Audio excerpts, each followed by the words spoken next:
If you have a question during the show, we want to hear it. Your input is a big part of what makes the show successful, and we thrive on your energies and insights. Whether it's a quick comment, a thoughtful question, or an opinion you just have to share, please don't hesitate to drop it in the chat.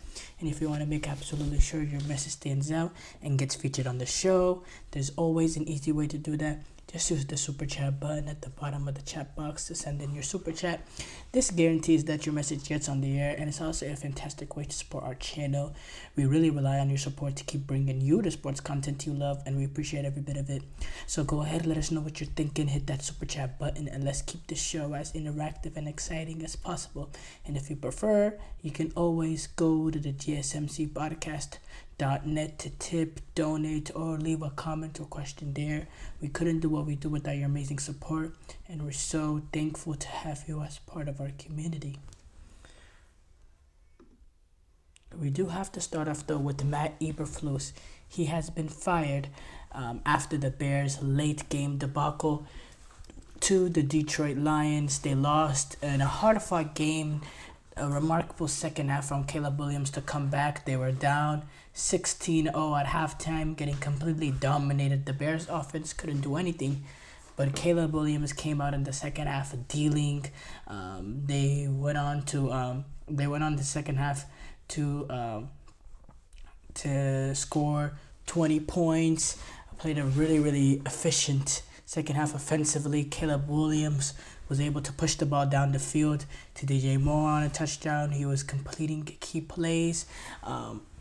But the real big story of this was at the end of the game, the Bears being down 3, they had the ball with an opportunity to drive and even potentially win the game. It's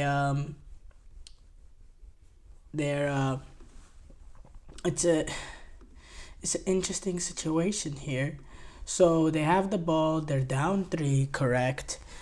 They have one timeout remaining, a little bit less than 50 seconds on the clock. They decide to go quarterback draw. I have no problem with that decision. You still have a timeout there. You try to catch them off guard with that draw. Potentially it can lead, to a big play. We've seen, it happened in the past because it's an unexpected play. Don't have a huge problem with the quarterback draw. The quarterback draw completely fails. Usually when you do run a quarterback draw or some sort of halfback, even sometimes with some sort of halfback draw, you tend to let the defensive ends go unblocked to get their momentum going one way, and then you run straight down the middle against the grain. But sometimes, the defensive ends get enough depth to, be able to make a play, and that's exactly what happened. So it was 46 seconds left. It's a second down, and, the defensive ends were able to contain Caleb when they went free, and they just didn't allow the draw to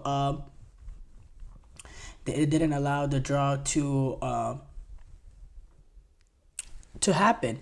And honestly, if he was able to get out of there, if the defensive ends took the bait and went straight up the field, there was blocking, and Caleb Williams had an opportunity to get a decent amount of yards. Caleb Williams has some sneaky speed in there, but it didn't end up happening.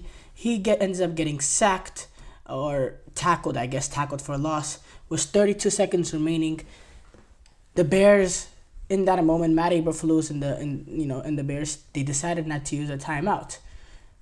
Okay, because I'm trying to go inside their mindset.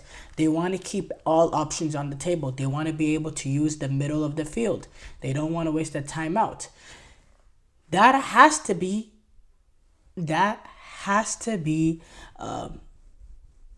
before the play. It has to be clear to Caleb Williams. If no matter what the situation is, if the play gets tackled in bounds, no huddle.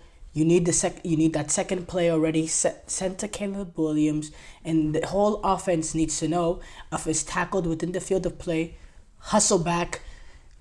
It's no huddle. We need to get the snap off as quickly as possible. It's a lackluster effort from the Bears trying to get back. And then even once the Bears end up getting backed, they finally end up all lining up with about 17 or seconds to go. Caleb Williams is out here trying to readjust the play, doing head munches and all that. And remarkably, even in that situation, if they were just to get the snap off with about 15, 14 seconds left, you still have the ability to hit a completion, go down, and call that time out.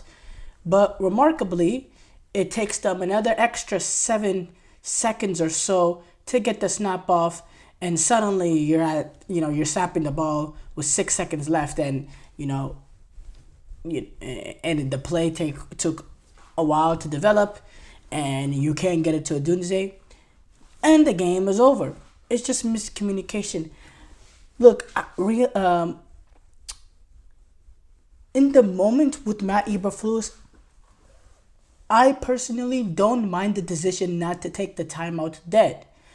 The mistake by Matt Eberflus and his coaching staff was to not clearly communicate if that draw, if anything happens where you're tackled inbounds, whether it's a sack, whether you get 10 or 15 yards on the play, whatever, you have to quickly get on the ball and either spike it right away. If you end up, in that situation, you can't spike it because it is third down, actually. You need to have you need to have that play called in advance and get on the ball and run the play. If Caleb Williams was to remarkably get that first down, the play in that situation would have been to just spike it, because you would be on a first down and you could just spike the ball. But if he doesn't get the first down, there needs to be that second play that comes in right away so that you can get on the ball and snap it as quickly as possible. You want that ball ideally snapped with 16, 17 seconds left, so where you can hit a play, whether it's on the sideline or in the middle, and you still have that timeout to call. You keep the middle of the field open with that timeout. I think having that timeout is a complete game changer for your next play, because you can, your whole playbook is open. But to do that, you have to hustle quickly on the ball, and you got to get the play off quickly. But Caleb Williams is out here having to, trying to readjust the play. I think he said after this game he's trying to change the play up and all that. You can't. You have to have some sort of structure. The coaching staff didn't provide Caleb Williams with the structure. He's out here trying to do his own thing too, trying to change up the play. And it leads to a disaster, an absolute disaster. Caleb Williams was tackled with 36 seconds left. You have one timeout, and you only get one play off for the rest of the game, and it's a semi-shot to Romeo Odunze he wasn't even in the end zone when the ball was sent, and it was just never gonna happen. It's horrible. I think Caleb Williams is a little bit to blame, even the fact he's a rookie, obviously Matt Eberflus, and I defend his initial part of not wanting to take that timeout. I understand wanting to leave the middle of the field open, but you have to communicate clearly that a plan that you got to get on the ball quickly and run that next play quick, no huddle quickly, so that you could get the snap off with at least 15 or 16 seconds left, so that you could, so then you could run multiple plays. And that's the situation, They end up not taking a timeout. The timeout gets wasted. And if you don't, if you're Matt Eberflus and the coaching staff and you don't do that,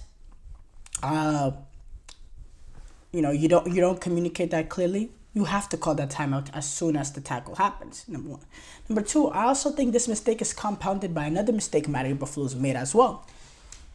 You get to the point where you're around 19, 18 seconds and you see Caleb Williams out here doing signs and all that. Just take your L. You already wasted the seconds. Take the timeout and draw up a play where you can do a quick 10-yard out to get in closer in field goal range. Just take the L, because what you're allowing the clock to tick, and you're just eliminating any chance you have to make that a play with him snapping the ball at 6 seconds. Even once it reaches that 12, 11 seconds, you're at the point where you're thinking, where you're Matt Eberflus, you're thinking, this is probably going to be our final play. Let me just quickly take that timeout right there, and let's let's get a better play in where we could get a 10-yard out or a 15-yard out or something with the sideline so that you could get in closer in field goal range, because they only needed the field goal to tie it. So I thought there was multiple mistakes made there, because even the fact that you let 20 seconds go by is still a huge mistake. But you still have that timeout there that you could call a better play in that position, or that you could get a play that gets you closer in field goal range. So there's just a lot of mistakes that happen.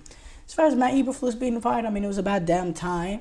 There's nothing really that he's done to warrant any sort of backing on the Chicago Bears. They've been really bad since he's been there. I think this is a team 4-8 that they're really a much better team than 4-8 defensively. They're a very strong unit. They have a lot of talent defensively and offensively.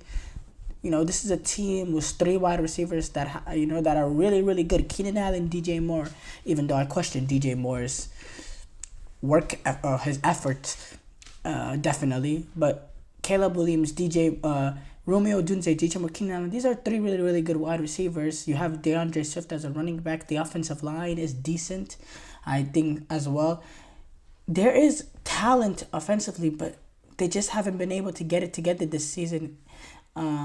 They fired their offensive coordinator, Shane Waldron, last week or so, and there needs to be changes in this team. But this is a team with potential, and I think it's a team coaching position that's going to be really coveted. And it's about time for Chicago to move on. A lot of late game disasters this season. This season all turned around. The Bears were 4-2. They had an opportunity to beat a really good Commanders team this season and become 5-2. They lose the game on a Hail Mary and they go 4-3, and their season completely evaporates from there. Essentially, they haven't recovered since. In fact, they haven't, they're on a 5-game losing streak since that period. It's just this cold reality of the NFL.